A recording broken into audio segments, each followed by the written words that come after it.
Well, we don't have to look back thousands or even hundreds of years to see how dangerous this present-day situation is.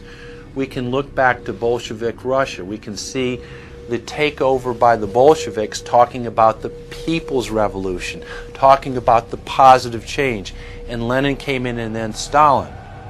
The fact is that over 40 million Russians between 1925 and 1940, good Russian, people who were Christians, people who had their own businesses, people who were educated, they were exterminated because they had their own business, because they were educated, because they believed in God's law.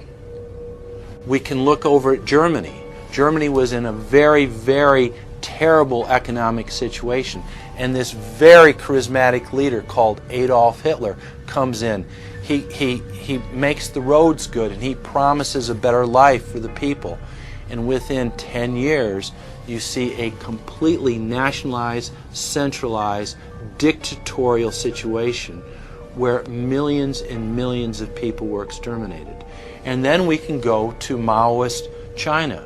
Mao came in, he promised change, he promised a better life, and within 5 years, 60 million Chinese were exterminated. They don't teach that. They don't teach that in the schools these days, and it wasn't that long ago. I met Rockefeller through a female attorney I knew who called me up one day and said, one of the Rockefellers would like to meet you. I knew I was running for governor of Nevada.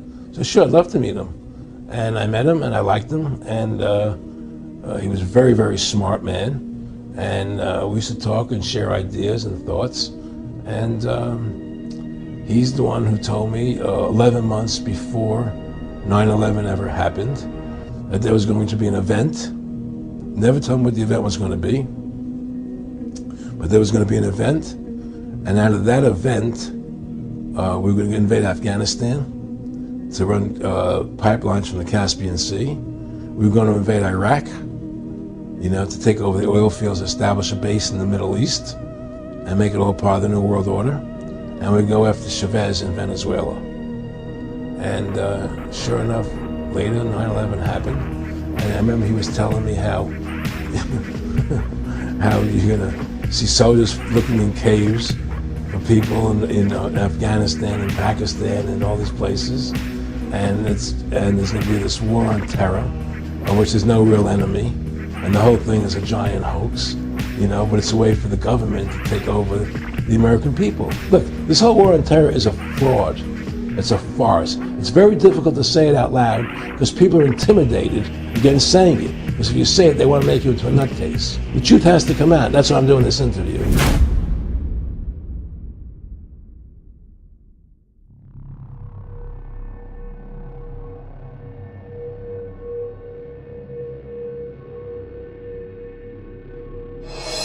Imagine an emergency room where a doctor could scan a critically ill patient in an instant and know his or her entire medical history. It's an idea that could save lives, also could get under your skin. Welcome to the future. In medical news tonight, a chip the size of a grain of rice could save your life. 7's on call with Dr. Jay Adlersberg. Jay? Sade, Diana, what happens if you're in a bad accident and can't communicate with emergency workers and doctors? New microchip technology now makes it possible for the emergency room staff to find out about your medical history at the touch of a computer key.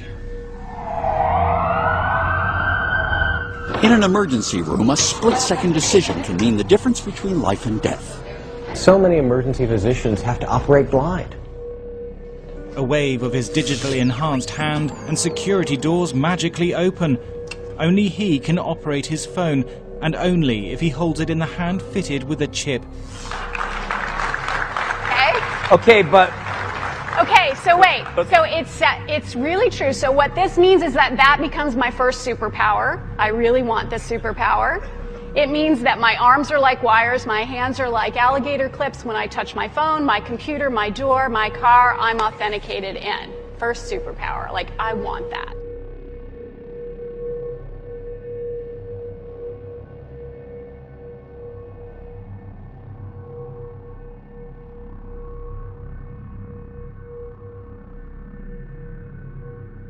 Okay, you can demonstrate this for us, can't you, Byron? Yeah. Show us what it does.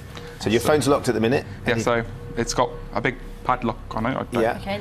And then I touch it against my hand, hopefully, and then it unlocks. Ah, wow. So without having to type in the code, you just wave your phone over your hand and it unlocks it. Yeah, so there's no other way into my phone except for putting it against my hand.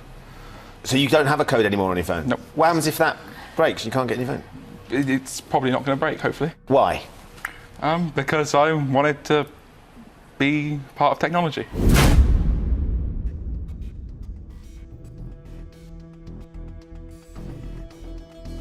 The whole agenda is to create a one world government where everybody has an RFID chip implanted in them.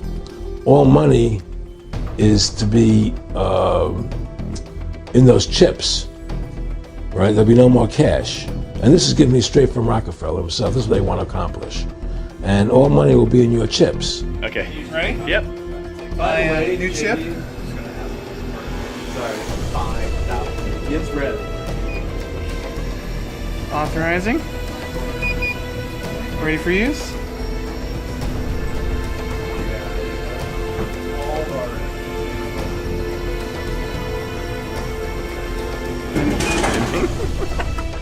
So instead of having cash, anytime you have money in your chip, they can take out whatever they want to take out whenever they want to. If they say you owe us this much money in taxes, they just deduct it out of your chip digitally. Total control. And if you're like me or you, and you're protesting what they're doing, they can just turn off your chip, and you have nothing. You can't buy food. You can't do anything. It's total control of the people, you know? And you become a slave. You become a serf to these people. That's their goal, to control the whole society. And I said, do all the people in the Council on Foreign Relations believe this way you do? Said, no. You know, most of them believe they're doing the right thing.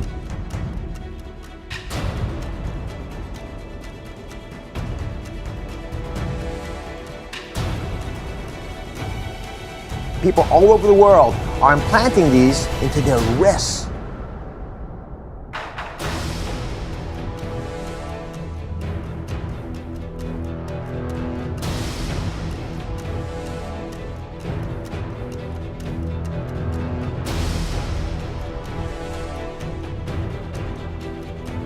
I used to say to them, what's the point of all this?